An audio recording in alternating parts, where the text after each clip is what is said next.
relax. You're okay. Please don't have a seizure. I'm gonna feel like shit.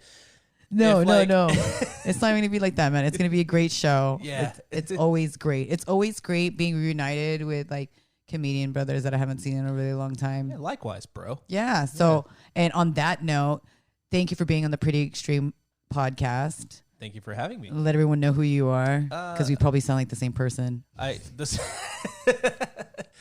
Well, for starters, I'm self-proclaimed your favorite bad poet, Alby Bastida. Yes. I've been doing comedy for, same amount of time as you have, 10 years, right? Yeah. 10 plus years. 11. Yeah, Is it 11. Shit, 11. I always go by before, because I started it before my kid was born.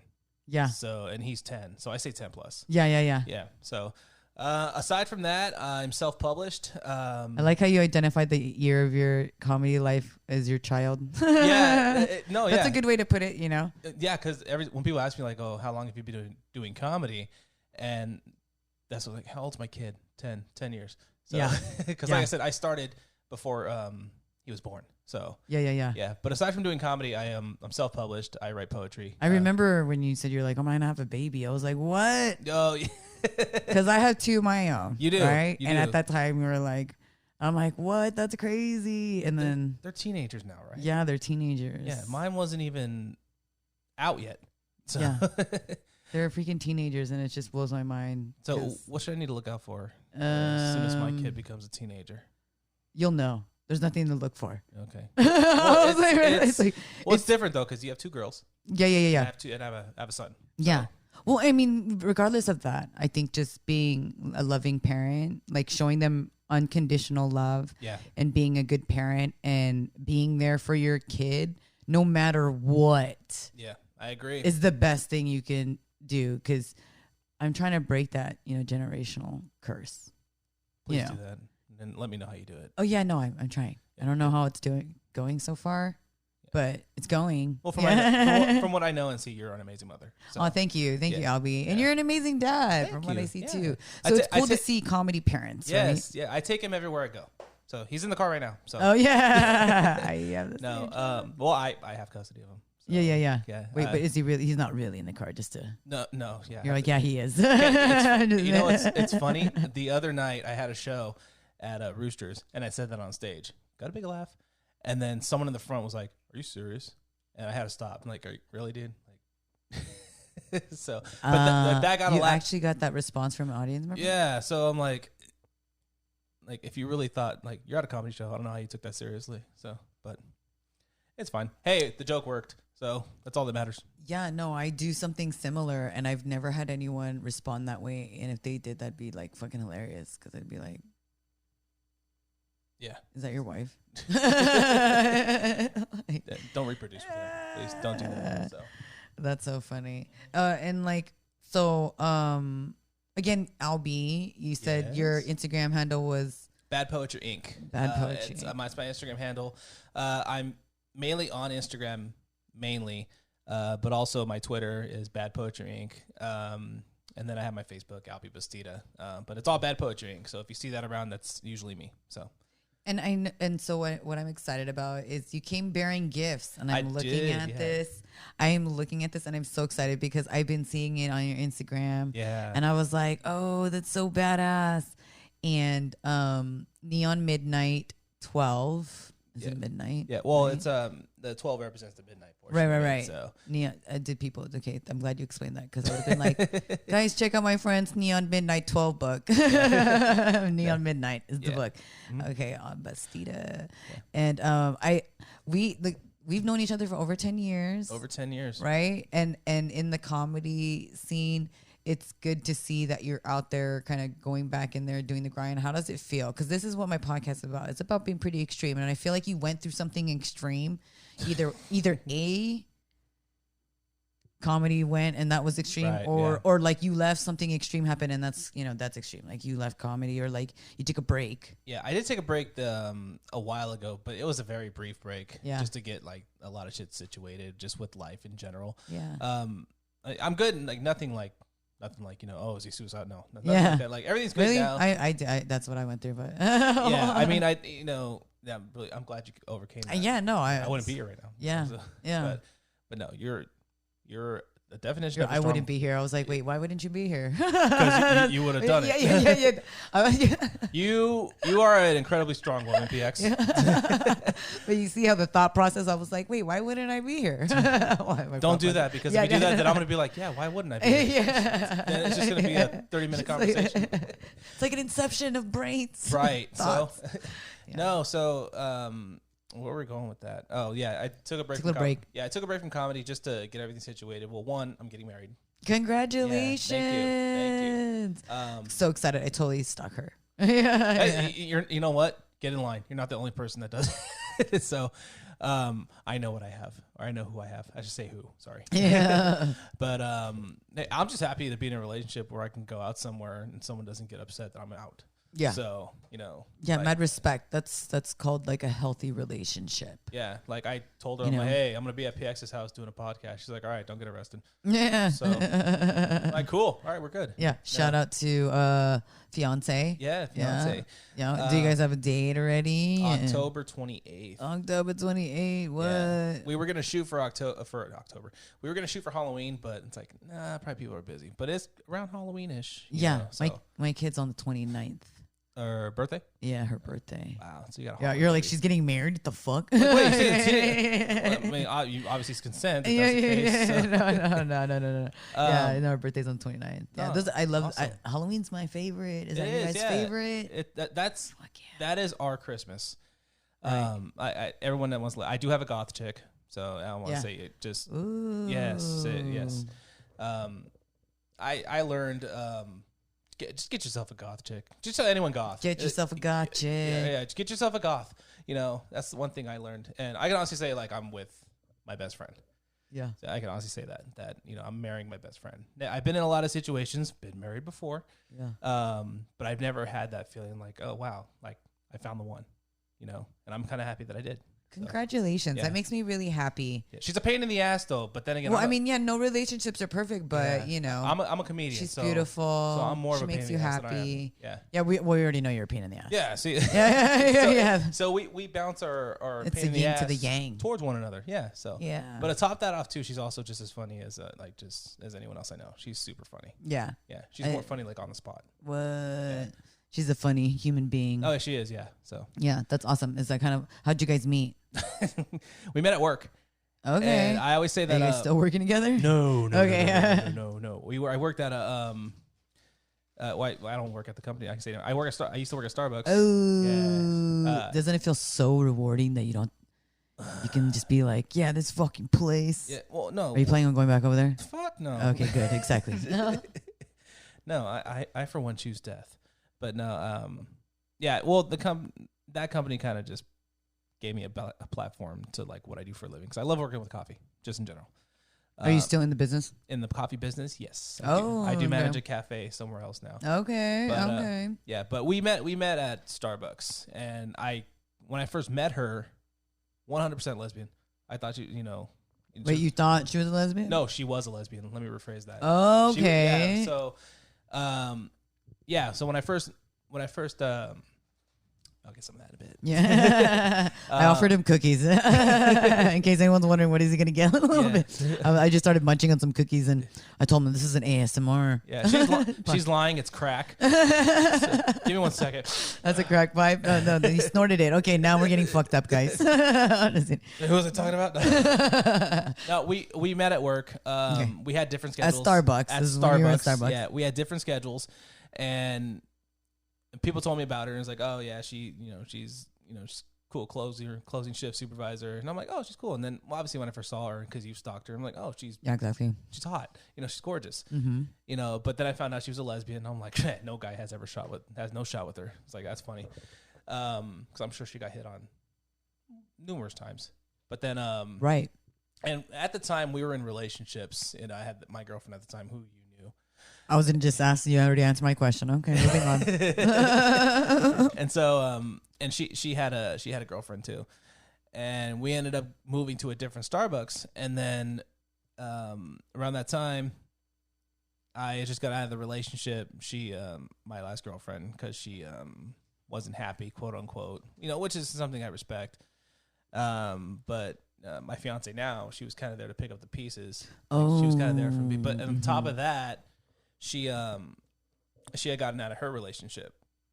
And so I basically told her, like, hey, let's be each other's rebounds. And so that's awesome. But we were kind of just there for one another. And then it happened very fast. And I didn't know that, not only she liked guys too, but she liked husky Hispanics. So that's how we ended up together. So, and everything's great now. We get on each other's nerves at times, but just like any relationship. Yeah, like any relationship. And like when we first started dating, I was kind of hesitant to not hesitant to meet her parents, but I knew I was going to meet her parents at some point.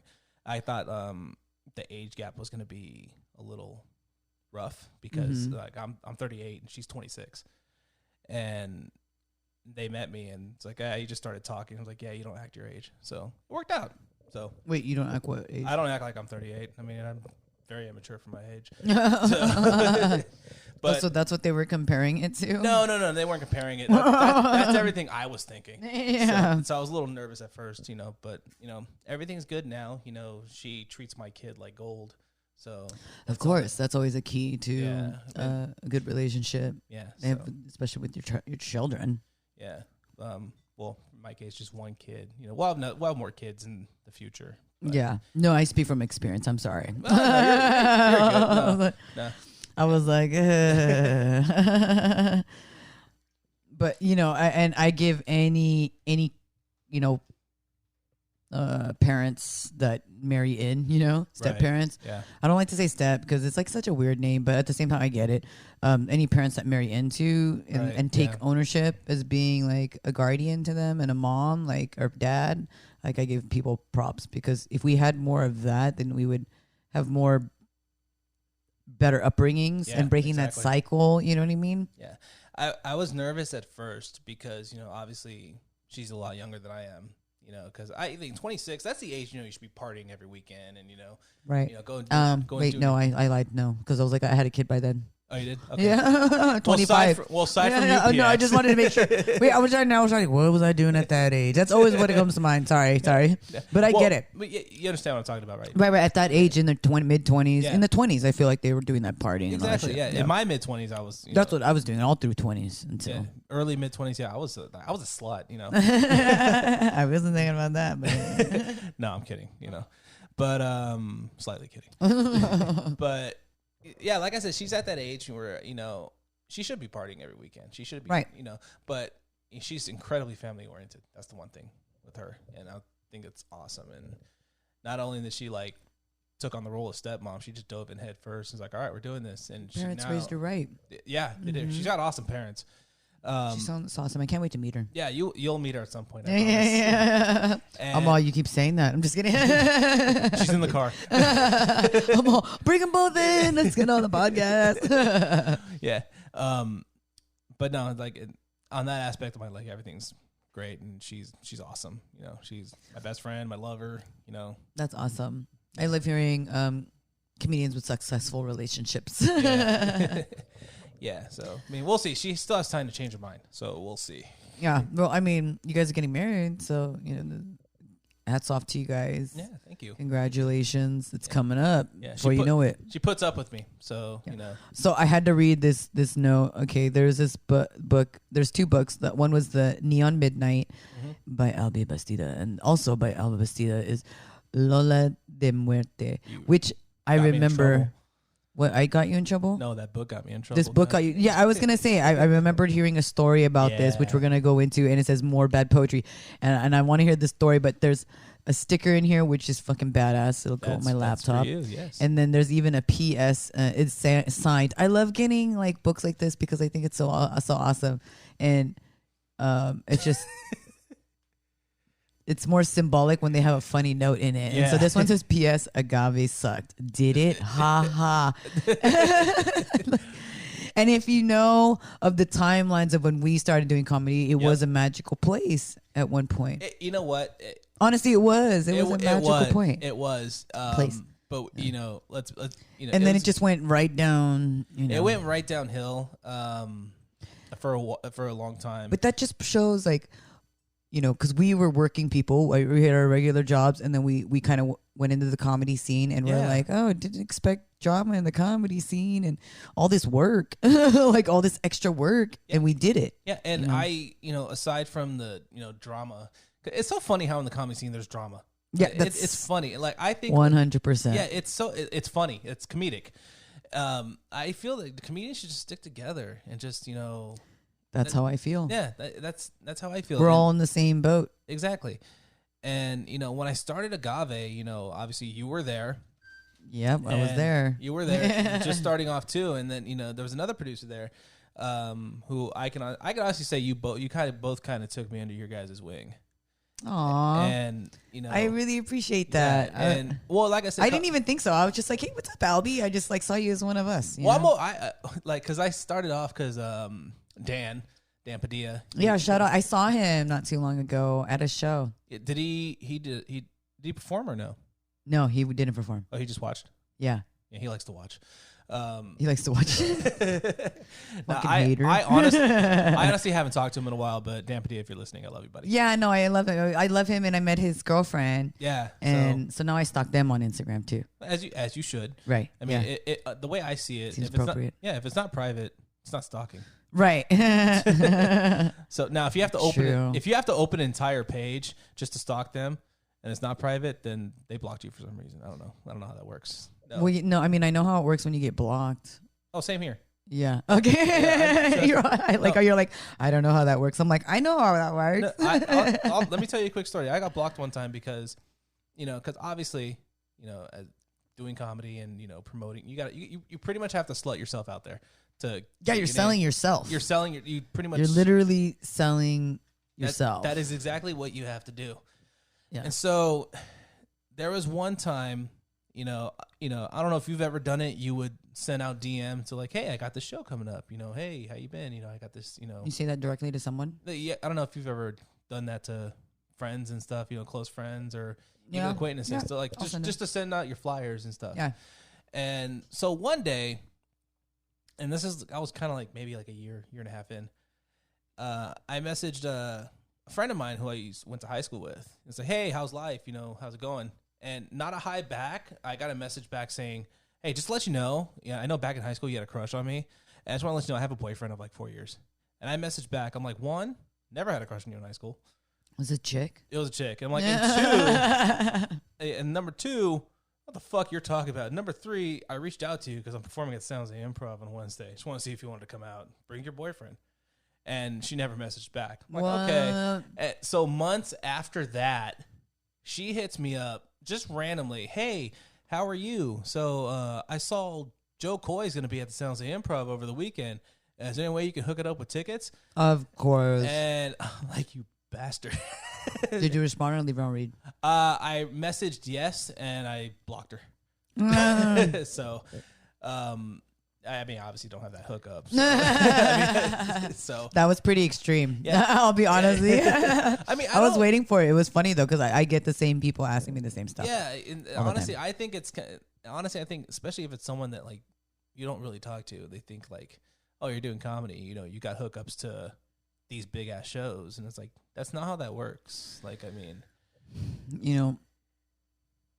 it's funny. I found out some news recently about a female comedian that told another female comedian. I hate gossip like this. I hate when I'm in the gossip, right? I hate watching it unfold. And like, but are you part of it? The Agave one, I kind of felt like I was. Yeah, that one you hate that. Because I felt like excruciating. Because I felt like at one point I was judging a comic or two because of another. Because right. No, 100%. And then turned after the wrong. I was like, oh my god, you were wrong this whole fucking time. I've had that conversation with Pete Munoz since we've exactly name dropped that. I'm definitely 100% name dropped that comic because there was another comedian that would name drop Pete Munoz, and I told Pete Munoz straight up. I was like, dude, honestly, I was like intimidated by you, but only because of what this other comic was saying about you, and I didn't think that was right. It wasn't. It wasn't right at all. I mean, they're not really doing comedy anymore, but I was new in the scene, so I didn't know how to react or respond. Right. But looking back now, I'm glad I'm cool. Like Pete is like one of my bros. Like that's like, he's you know a cool what I mean? guy. That's like he's family to me, and so I'm glad I was able to like maintain such a long time lasting friendship that actually support me, you know what I mean? Versus kind of like made me feel like shit or made me feel like I was always doing something wrong. It was very traumatic, to be honest with you. And I hated the fact that, I'll talk about this, but I hated the fact that, you know, she would badmouth him. Yeah. Yeah, and I don't mean to say she, but, you know, she identifies as... no. Oh, I'm pretty sure she identifies as she, but, you know, I mean, it's neither here nor there. The comedian. Exactly. The comedian. The comedian. Yeah, and... It's drama again in the fucking comedy scene. Yeah, so well, that in the beginning, and, like, it was bad-mouthing just all the time, and then after all the shit I went through with that comedian, and then I kind of cut it off a little bit. I stopped with Agave. You know, I went to... and that's like P.S. Agave sucked, did it? Well, I went to Woodham's one night. I've only done Woodham's once. Woodham's just ended. And I heard, you know, like, it sucks, but... Which, I mean, I'm going to Keys. That's why I was like, what time we can do this podcast? Cool, yeah, I know, I got enough time. Like, you really stretched it. Thank this you so podcast much. is impromptu. And, you know, I like how most of the guests I've had on my podcast are all comics that I've had long-term relationships with. Friendships, you know what I mean? Everyone's like, you've been in a relationship? No, like just long-time relationships, friendships, family. And it doesn't matter how long we're in and out of the scene. We connect, don't connect. When we do connect as comedians, it's like we're being funny, laughing, and we're not even trying to be funny. We're just like being funny, just shooting the shit. Yeah, and it's like how it was in the open mic scene, like when it was in Agave. Yeah, those are the times I miss when we're like waiting to go up, and we're just chilling and talking. Yeah, there's a lot of time. Yeah, well, here's how quickly this podcast started. So literally a few hours ago, I was at the gym with a couple of my close buddies. Today. Yeah, today. And, and I was talking about like, you know, my little bat donation thing. We'll get into in a bit. And I'm like, I just need to find some... He said bat donation in case anyone's... Bat wondering. Donation. Yep, bat. Yeah. I figure we're past COVID and we can talk about bats. We're gonna make them wonder. Then they're like, what did you just say about bats? Yep, that's what he said, bats. I went there. I said bats. And I was talking about like, you know, trying to find some podcasts to jump on and just kind of promote this thing that I'm doing. And my buddies, I was asking my buddy, like, oh, do you know any podcasts? And he gave me a couple. And then I dropped your name. And he, funny enough, he remembered you because he saw you at the Improv years ago. What? I think when we probably did a show together? Yeah, I think you were probably hosting or... Yeah. Yeah, and he remembered you because I said your name. I'm like, yeah, she's got a couple of podcasts. I mean, I'll jump on there and I'll hit her up. And then when I got home, I text you. I didn't think I'd be here like 3 hours later. So. Oh, yeah. No, it worked out because, I mean, you know, and the more I think about it, I think this is a pretty extreme podcast. And this was a pretty extreme situation. Just all happened to fall in place. Because I don't have a regular Tuesday, goes out whatever day. Right. And people are like, oh, mine's on Tuesdays and Thursdays or every Mondays. And I'm like, I'm just going to let it go when it goes. Yeah. When I have the time. Like, well, this one's going to be today. Like, I'm pretty good at airing them the same day once I edit them. But other than that, like, I don't have a specific day, so it'll be out, and it's dope. And thank you for doing the podcast. I was just talking about like, oh, I need to get some guests, and then you're like, hey, I'm doing the Bats Foundation, and I was like, hey, I'm fucking with Bats. Let me come over. Okay, I'll be honest. I read the first, and then I read the last of the sentence, and then I read the new. Anyways, you know, like, and I was like, all right, we got to the point. as long as you read it. That's all yeah. You know? I read part of it. You know, I should get credit for that. Yeah. Been getting me in a lot of trouble in the comedy scene. Not like in bad trouble. Well, because like I'll read the beginning, like, all right, here's the flyer and the poster, and I'm like sharing boom, boom, boom, all on social media blast, and then boom, here's your personal ones, and I'm like, fucking, it's for your social media. I'm like, and I commented, well, this would have been nice earlier, and he's like, did you not read it? It said, shout out to Alex Torres. That's you, motherfucker. I'm talking about you, motherfucker. It's not my fault you didn't read it. You know what? I saw Alex Torres perform. I love him. He's I saw him perform for the first time at Roosters. We were on the same. Oh, yeah. At the Wednesday. Yeah. Fucking funny, dude. Yeah, he's a good guy. Yeah, that's my comedy brother, too. Yeah, he killed it that night. Yeah, so funny. Yeah. So white people make some noise. Everyone else, go get him.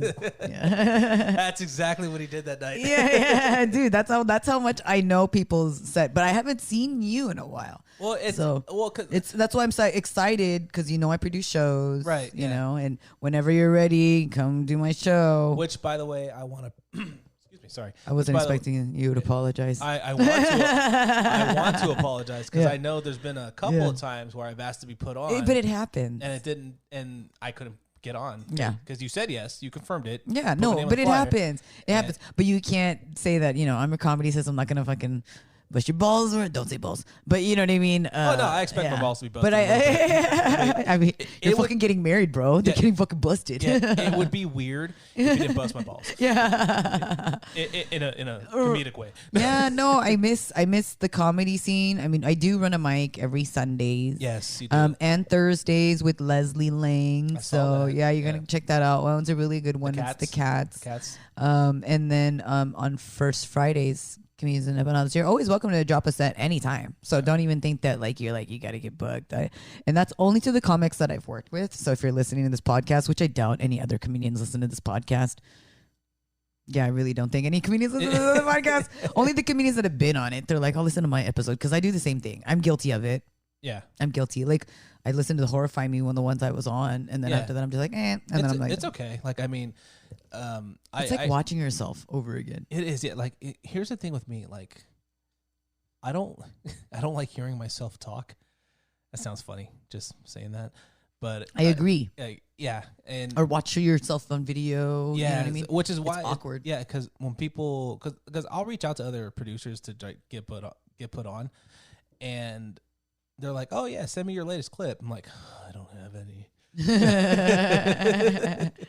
Yeah, so I need to start recording myself more. So, yeah, because the only sets I do have is when I first started at the Improv with American Me. That's how long ago it was. And that's like a good 5 or 6 years ago, isn't it? Maybe more. What? Maybe more. Yeah, maybe more. And no way. The ex-girlfriend recorded that for me.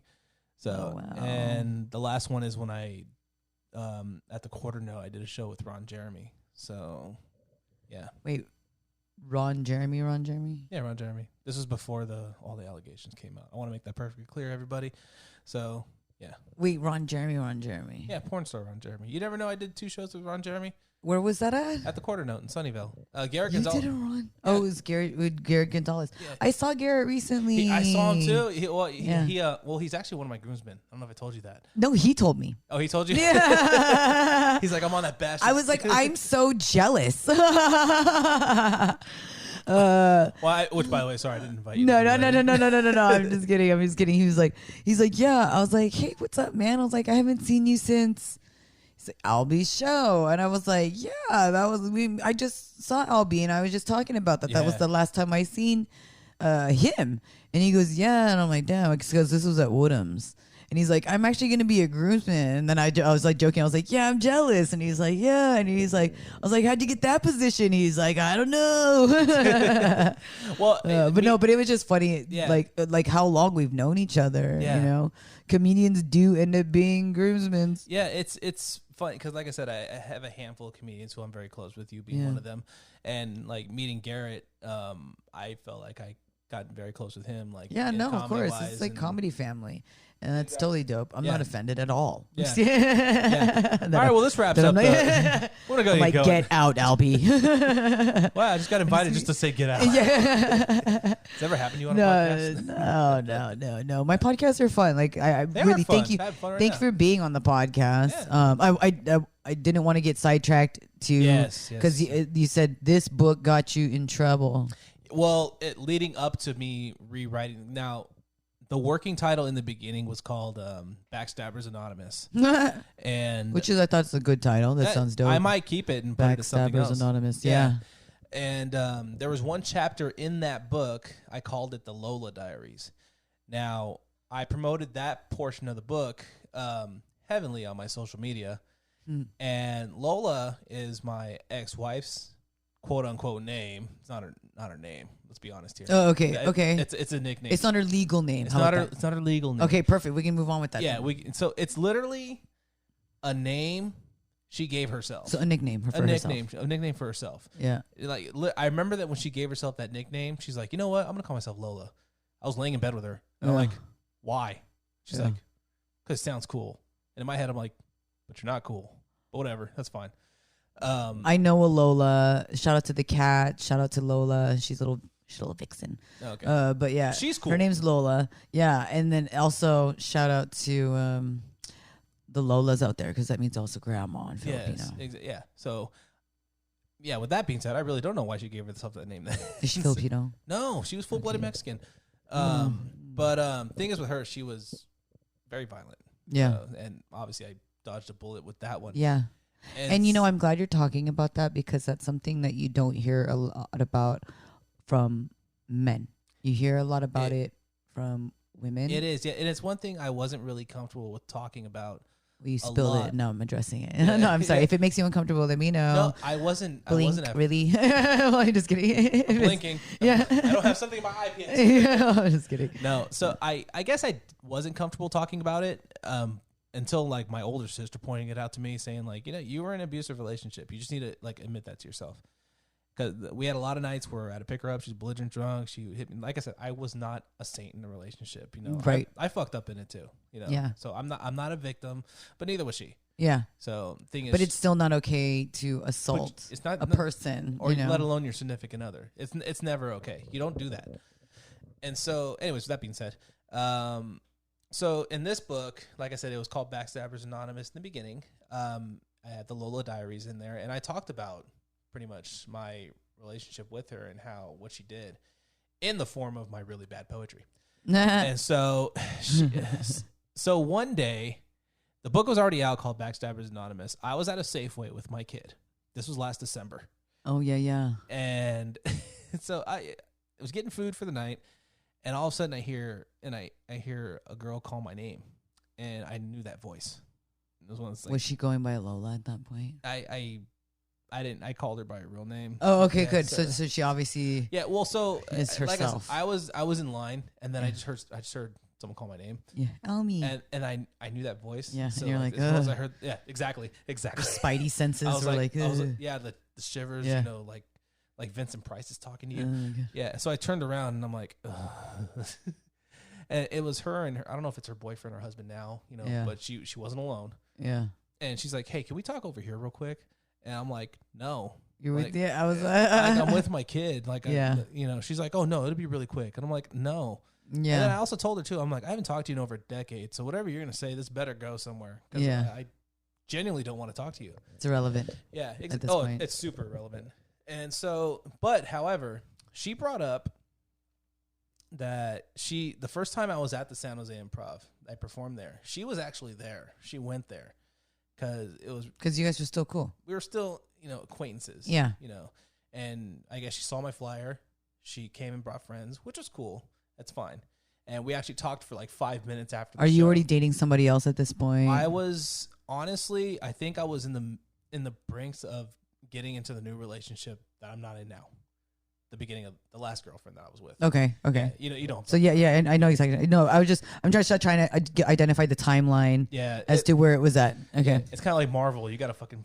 Yeah. I mean, it's irrelevant for the listeners, but it's relevant for me. I was like, when was this again? Yeah. Well, I was like, because you were there. Yeah, because I was there. Yeah. That's what I was like. You were there that night. Yeah, actually. That's crazy. And so this happened that same time. Yeah, that same time. Because I remember vividly that night. It was my first time at San Jose Improv. You hosted. Yeah. I went first. Yeah. Because Jason Rogers, I don't know, maybe that was him popping my cherry. Yeah. But anyways, no. So anyway, she brought that up. Yeah. And she's like, hey, remember, you know, after your set at the San Jose Improv, you said that you'd never make fun of me on stage. And I'm like, vaguely, like it was like years ago. I'm like, what about it? And she's like, oh, so you're writing about me now? And I'm like, oh, yeah. Well, I said I never talk about you on stage. Yeah. Book. Yeah. And then when she was talking to me and how she said she didn't appreciate it, I'm looking at her boyfriend, and for like a second, I'm like, is he gonna do something? Yeah. But excuse me, he had that look of like he did not want to be there. Oh. Like he had the look of like, why are we doing this? Like, why are we ruining our dinner right now? Yeah. You could talk like to your ex-boyfriend. To talk to your Poor guy. ex-husband. Like, he had that look. Yeah. And so like I saw that for like a 3 seconds of just glancing at him, and then she just told me, she's like, well, I just want to let you know that I don't appreciate what you did. I get why you did it, but I don't appreciate it. I'm like, okay. And they got quiet just like that for like 10 seconds. And then I kind of looked at her. I'm like, are we done here? Like, well, I don't really know what else to tell you. And she's like, well, I don't know. Are we done? And I just kind of looked at her. I'm like, oh, what do you want me to tell you? Yeah. Thank you for reading. And so, and so after that, that's when I went home and unpublished the book and then changed the name to Lola de Muerte. You went straight for the dead. I went straight for the juggler. Yeah. So, because in that de muerte in Spanish, of the dead. So yeah, I mean that's what that book consists of. Just really bad poetry, but like I said, there are stories in there of like what I went through in the marriage. Yeah, no, this is dope. Yeah, and the other book, Neon Midnight, it's kind of more of a like rhyming poetry, like, you know, kind of like more of a flow. Yeah. Yeah, because a lot, like my first two books, Lola de Muerte and Pink Elephant, it was kind of, they were more like journal entries for me over like the past like decade or so. Neon Midnight and actually I have a new book out, Recycled Monsters. I don't know if you saw that. Oh, wow. Yeah, I have that one out. I kind of just want to show people that I can actually write. Yeah, no, I think we believe you. You're an author, you're a comedian, you're a poet. I do all this because it's cheaper than therapy. I 100%. That's why I do comedy. People don't understand that, like, a lot of us do this because it's cheaper than therapy. Yeah, no, it really is. There's a comedy show called Cheaper Than Therapy. Yeah, wasn't really a shout out to them, but yeah, no, I totally get it. Yeah. So, I mean, what would you say? I like to ask my guest, what makes you extreme? I mean, first you're on the show, so I always usually say that. Probably what makes me extreme is just the fact that not only am I a poet, but I do stand up comedy. Because they're two completely different things, yet they're not two completely different things. And also what makes me extreme too is you and I have something in common too. We're horror junkies. We like horror movies. My gosh. We can go on. This podcast would be like 5 parts if we were to go on about horror. Yeah, which now I have a segment in the podcast, so move on though. Okay. Yeah. I was like, just because add to our time. Yeah. So, but yeah. Aside from that, like Neon Midnight and Recycle Monsters, like it's also very horror themed. Oh, nice. Yeah. And I add that into the mix when it comes to so it's like horror poetry, kind of, sort of. And also inspired, horror inspired. Yeah. But also Recycled Monsters is also a hat to, because there's some lyrics in there, because I used to play in bands too. Okay, what instrument? I was vocals. Oh, don't ask me to sing now because I haven't sang in a very long time. I wasn't even gonna ask you. Thank you. Good. Yeah. But I like how he kind of like went into character right there. That's just like, I'm like, you're a comedian. Tell me a joke. I was like, no, I wasn't gonna. I get that a lot. I'm pretty sure you get that a lot. Yeah, too. no, all the time. Yeah, I'm like, that's what shows are for. Yeah, exactly. I'm like, you think this shit's for free? I'm a full-time fucking comedian now. What the fuck? Come to a show, man. Yeah, exactly. Like, I don't work for free anymore. Or like, let me get an ailment so I can like, what is it do you do? Oh, you're a mechanic? Perfect. Well, why don't you work on my car? Yeah. And I'll go tell you a joke while you fix my car. Exactly. Right? No, I agree. No, but I added some lyrics in there because I played in 2 bands. One project was called Thursday Adams, and actually that ended around the time when I got more deeper into comedy.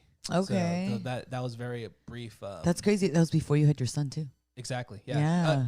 It was Dance Project. Oh wow. Yeah, that's it was so Dance crazy. Project, and then years before that, back in 2006, I played in a band called Johnny No Name.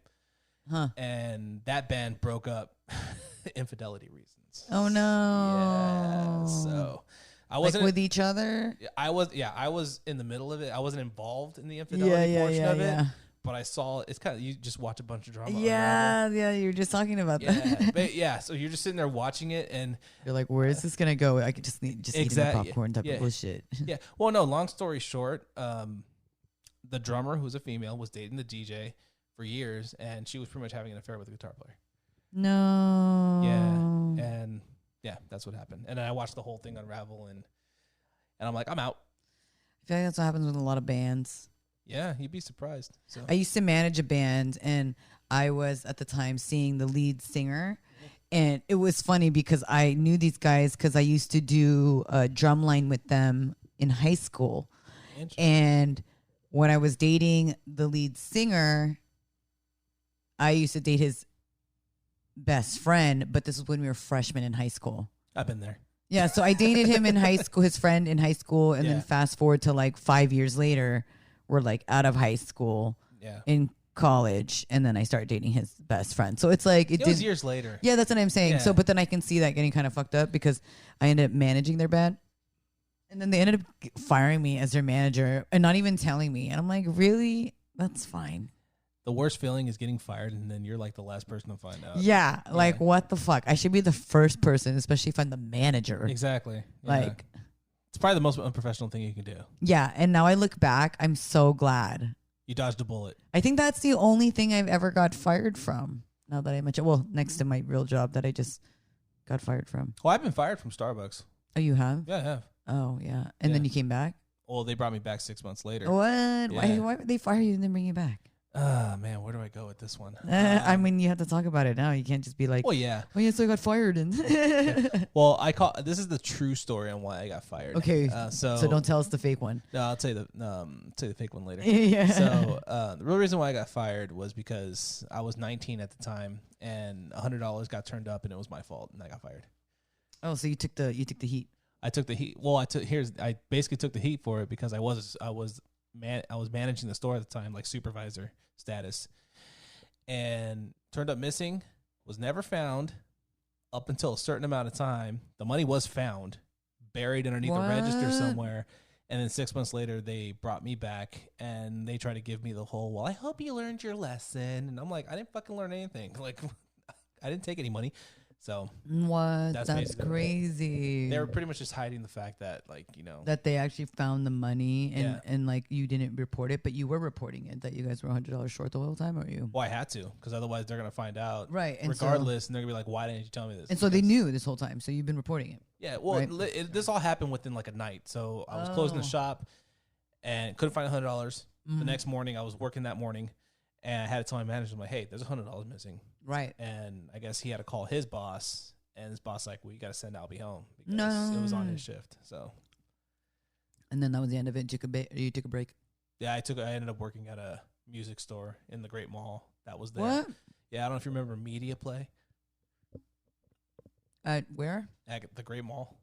Mm-mm. I call it the not so great mall because it's not that great funny. of a mall. But yeah, make Great Mall great again. No. Magma. Magma. Yeah, so that's my Starbucks story. So Magmall.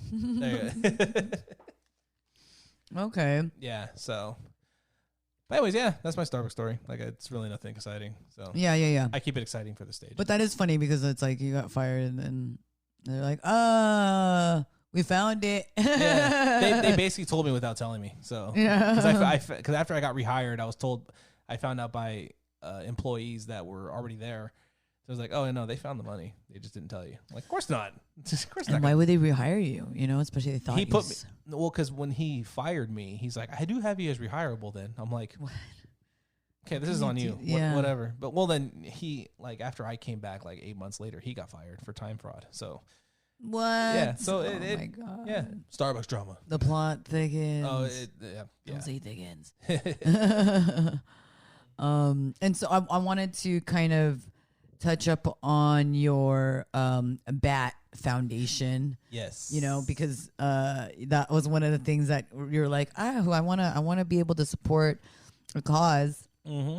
And what podcast do I know? And I'm honored that like I was one of the first podcasts that you reached out to. I'm gonna just say that because I don't know if you did, but I was like, hey, I'm one of the legitly, and I'm not saying this. I'm not saying this to tickle your pickle. You are the first person I reached out to. So well, because you mentioned someone rememred me. You were at the gym. Yeah, right? Like I said, I was at the gym, and then I asked him if he knew anybody, and Do I know that person? Like, I don't know if I remember them. No. I don't think so, because but he just came to that one show. Yeah, he is a musician though. Oceans in Silhouette. Shout out to you. Oh, shout out. Yeah. Okay. You should check him out. He's really good. Yeah, I am. I'm gonna stalk him now. Yeah. Oh yeah. Sure. Yeah.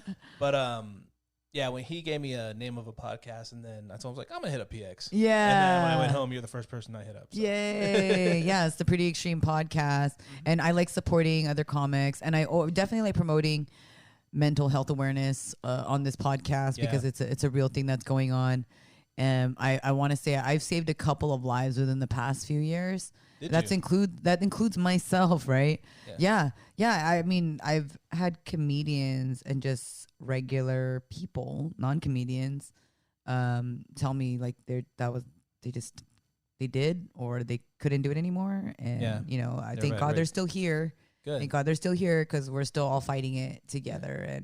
And I know people listening to this might think either I don't know anything. I didn't even know that even exists. I didn't know people even think like that. Or you might get the people that, I know someone that's gone through that, or I do go through that myself, and it's a real thing. So I have friends that they say shit like, you know, oh, just man up. I'm like, yeah, you can, but honestly, like, you don't know. Some things you just can't. So, you know, some things like you really can't. Like, there's some shit that I kind of struggle with. Yeah. That I know.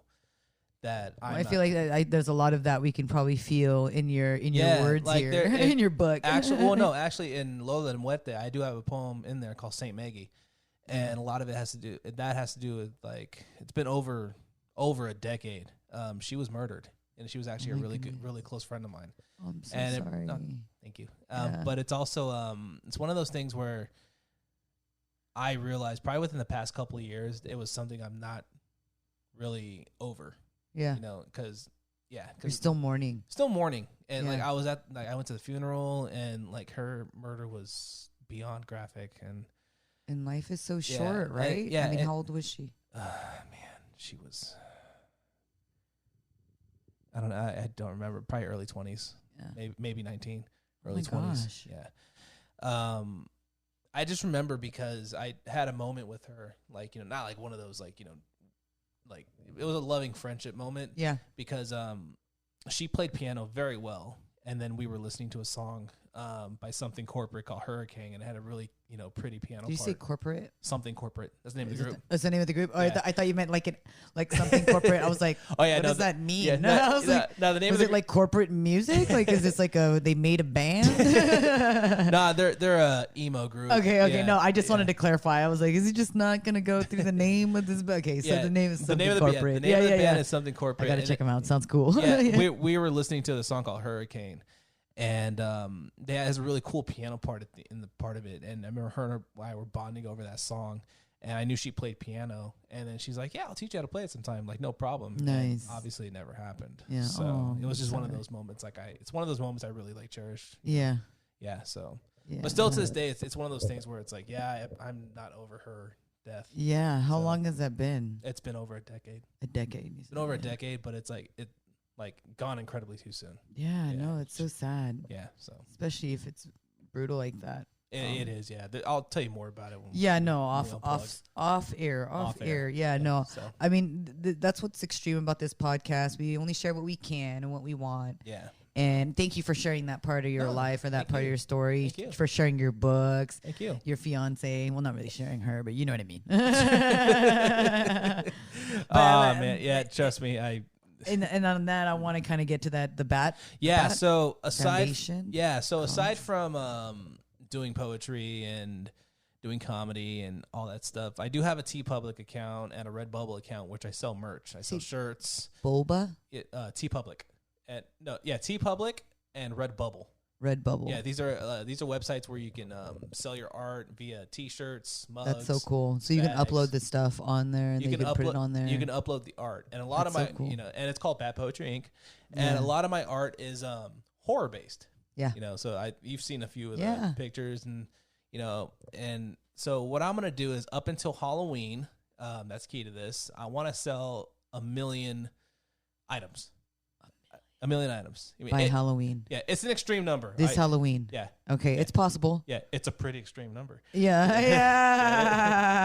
It is. That is pretty extreme. Yeah. But I think it's pretty extremely possible. It is, yeah. It's like, because you sell everything. You sell like buttons all the way to what else? Gym bags, totes, t-shirts. Who doesn't like a good graphic t-shirt? Right. You're wearing one. I'm wearing one of mine right now. Yeah. A little baby Jason Voorhees. Yeah. So. But the one I'm really pushing is the one where it's a mashup of Michael Jackson's Thriller T-shirt Uh-huh. with Michael Myers' face on it. So I don't know if you saw it yet. I haven't seen it yet. I'm gonna have to take a look at that. Oh yeah, I'll show you. Yeah, that's dope. But I want to donate a quarter of my earnings to Bat World Sanctuary and what's it called? Bat Conservation International. So it's basically a nonprofit organization which provides rescue, lifetime care, I'm sorry, let me say it again. It provides rescued and lifetime care for orphaned and injured bats.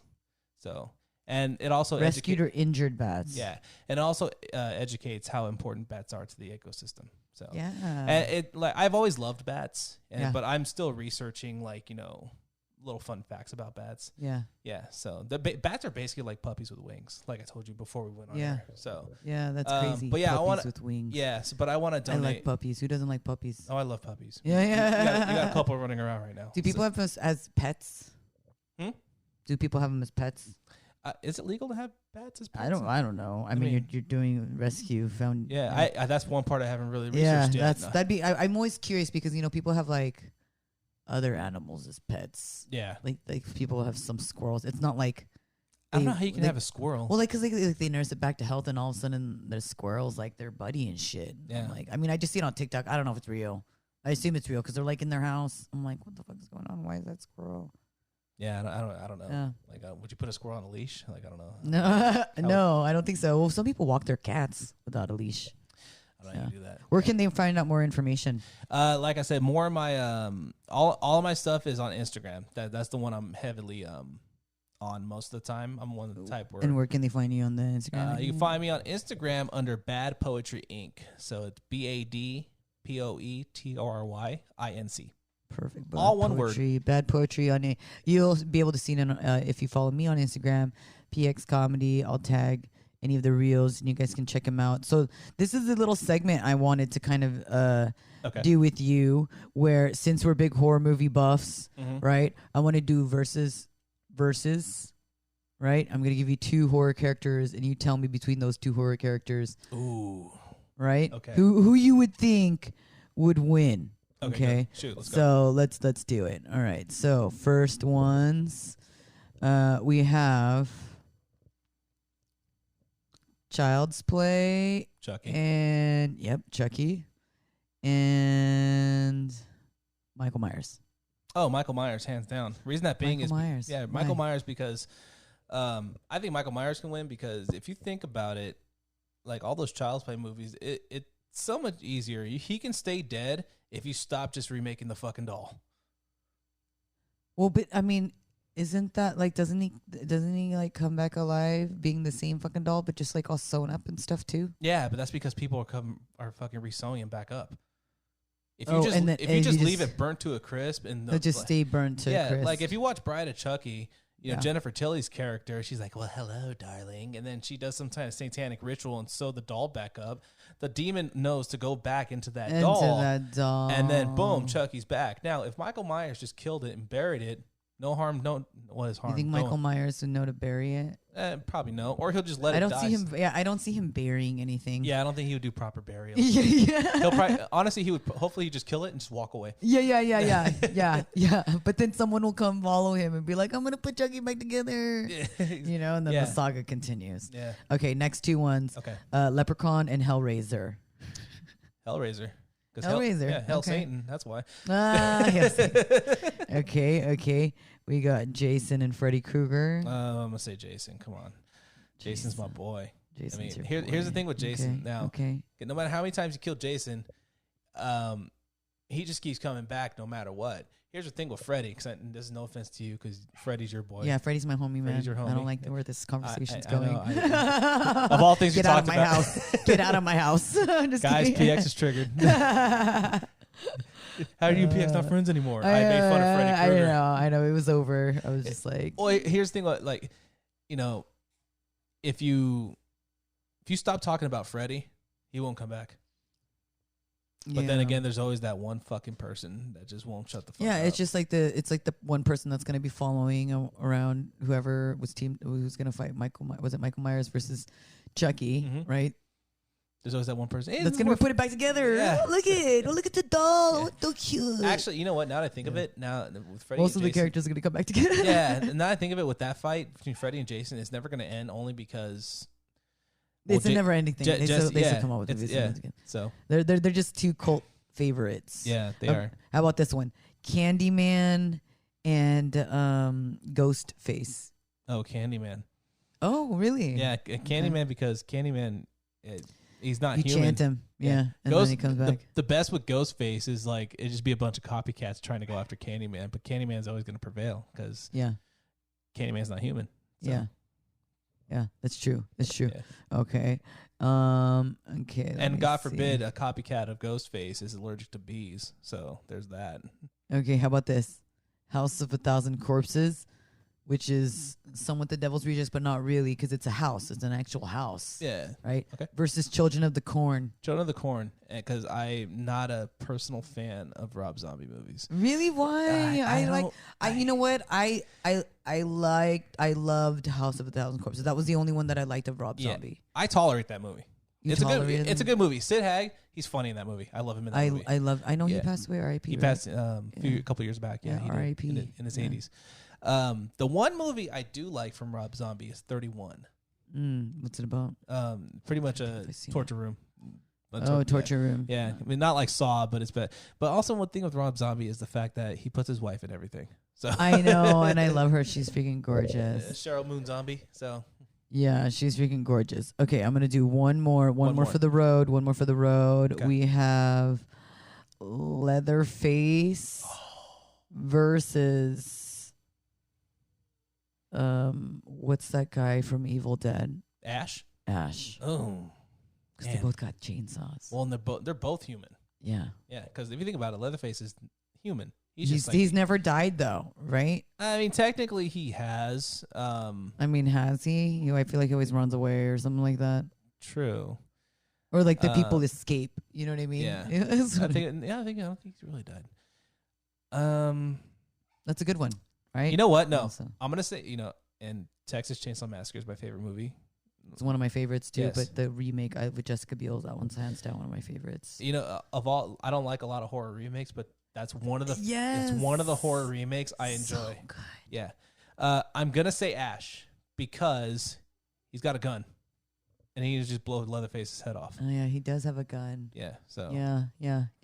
I'm glad we had this. I'm glad we had this segment because I've never done it before, and it's like, oh, you know what? This is why I like doing podcasts. There's a lot of impromptu stuff that you could do on the air, and no one would know. I mean, people are knowing now because they're like, you're talking about it now. We know. I'm like, yeah, well, that's because, this is my fucking podcast. Hey, it's your podcast. You do whatever the fuck you want. I want to encourage people to fucking either A, start their own podcast, or B, share this podcast, let people listen, make donations to how they do Bat sanctuaries. Bat sanctuaries, and they can make the donation at T's Public. T-Public or Redbubble. So Yep. I got a horror question for you before we go. Yeah. And this is also a pretty extreme thing. Yeah. You're the perfect person to ask aside from Jimmy James. Yeah. Would you say horror movies, just anything horror in general, is kind of a coping mechanism for you? Coping mechanism for you're having a bad day, you're having a shitty day. Someone's fucking you is like, you know what? I'm gonna pop on Halloween and I'm just gonna chill. Or I feel like that's just my chill mode. Like I feel like that's my form of relaxation, to be able to put on a horror movie and smoke a bowl. Like that's like my form of relaxation. Yeah, I don't know, because I kind of feel that in some way, like horror for me is kind of a coping mechanism. As weird, it sounds weird. Yeah, it does sound very weird. But for some people who don't watch horror, I can see them. They're gonna be like, "That's weird." You're like, okay, this guy's a sociopath. But I get it. Yeah. It's like, you have a bad day. Like, it's like you had a bad day. Yeah. Exactly. You're all, I want to watch Jason. Yeah, I want to see Jason hack up some slutty campers. Yeah. It's weird. Like I have it. Here's where I know where I knew I was gonna marry my fiance. So, how do I put it? Like, times we go on vacations over the weekend. One of my things is I like to put on as kind of an ambiance for noise while you're sleeping is Forensic Files. Mm-hmm. And I told her that, and she's like, "Oh, I'm 100% okay with that." And I'm like, "Yeah, I'm gonna marry this woman." Yeah. So, and there's something about that guy's voice. I don't know if you watch Forensic Files. I mean, I watch true crime. Yeah, so I don't know. There's something about that guy's voice. Like, no matter what he's talking about, it's soothing. Yeah. My mom sent me an article that my cousin sent her saying that people who watch stuff like that and fall asleep watching stuff like deal with trauma. Like, no fucking shit we do. Hello. Exactly. Like, you know what I mean? Yeah, we've been through it. We're desensitized. I don't know if you are. I'm pretty desensitized. Yeah, no, I'm pretty desensitized. Like, I like watching horror movies. I like watching like the true crime stuff. And to me, I feel like it kind of gives me a different view and perspective, obviously, other than the killer, right? Yeah. And these victims, the surviving family of the victims, to also prevent me from getting in that situation. That's why I also like watching. I'm like, not going around a person that does that. No, I know. I watch not hanging around, not going online. Like, but that's just me. Yeah, I know. If I watch so many slasher films, like I could probably survive a slasher film up until up until the end. Right. Yeah. I'll be either the final person or the final kill. Like, I'll either be the person who gets away or be the final kill. Yeah. One or the other. I agree with that. Or the person that gets away has a mental breakdown, and all of a sudden you're a copycat killer. Yeah, that's so funny. That's so twisted. Yeah. Anyway, that's my rant. Yeah, no, and on that note, what no better way to end the episode, because I 100% agree with that. I mean, I'm not going to go serial killer anybody, but don't watch auction in the night. Just kidding. Exactly. but if you ever came out as a killer and like you're on the run, I'm just going to be like, I'm sure there's two sides to that story. No, and so do you have any upcoming shows? I don't have any upcoming shows right now, but I'm actually trying to put myself on shows for this month. Okay, awesome. So be sure to find you on Instagram. Bad Poetry Inc. Bad Poetry Inc. You find all my projects and upcoming shows hopefully this month. No, I'll have some shows coming up this month. And then are you on Facebook? I'm on Facebook under Alby Bastida. Like I said, Instagram, Bad Poetry Inc. and Twitter. Awesome. So, and you can find me on my OnlyFans under. No, I'm just kidding. Yeah. See, my dog's been just in the background, just like grinding my gears right now. I'm like, we'll let you out in just a second. The dog's giving you the light. Yeah, I know. He's fully giving me the light. Yeah. So, no, thank you so much for being on the show. Thank you. So awesome to have you. Congratulations on your recently book release. I got to check out. Is it Recycled Monsters? Recycled Monsters. Yeah, I'm going to have to check that out. And thank you for the books. And so fun reminiscing. Can't wait to do a return. I do returns with my guests, so don't be surprised if you get invited back. That way we can follow up. But thank you again for being on the show. Thank you for having me, PX. And congratulations on the wedding. Oh, thank you. Have a wonderful life, everybody. Likewise.